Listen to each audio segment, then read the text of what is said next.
Gill, he moved back to Texas in 1975, something like that. And there was this huge buzz about it. And sort of the first thing I remember doing with Gill was that we went down to a grotto meeting in San Marcos.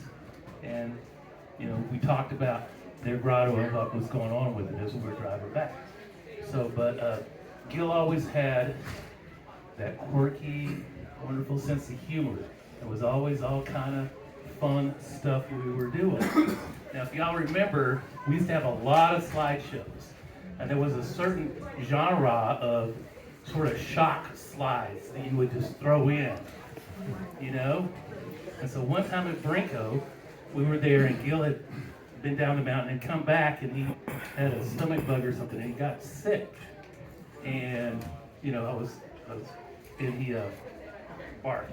And so I was talking to him and as bad as he was feeling, I said, Gill, you should have told me. I would have got some pictures.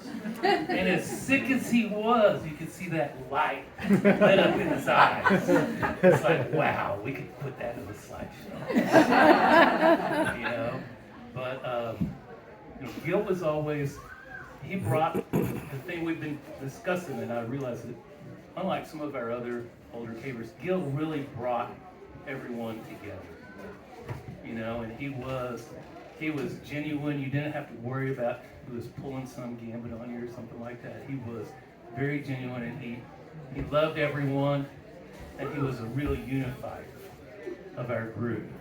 And a great patriarch, great person to have as a patriarch, and just so many wonderful memories. But we are closing the last page of a book. But it's a book we get to hold in our hearts.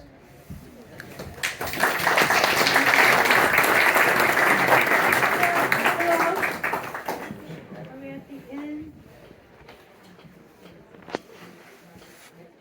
I just no, you're not at the end.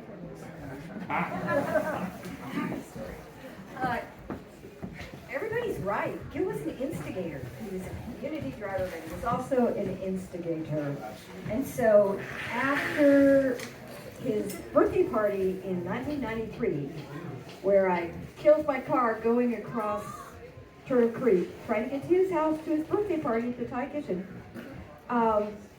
he decided that what we should do with all this water that's running down all these creeks is we should go on a rafting trip.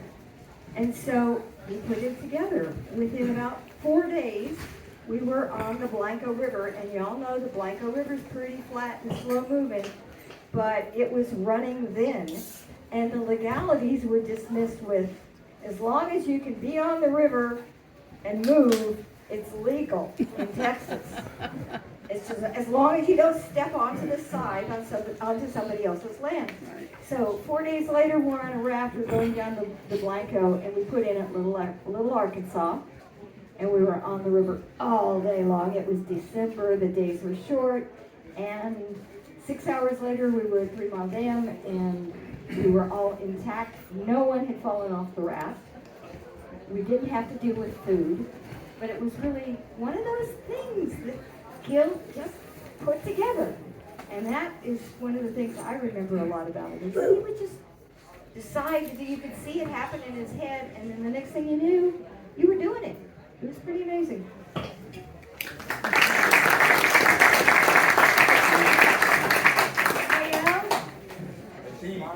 Thank you all for your patience, and thanks again for taking such good care of Gill.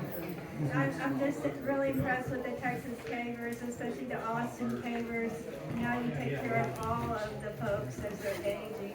It is community, and it's beautiful, so thank you all.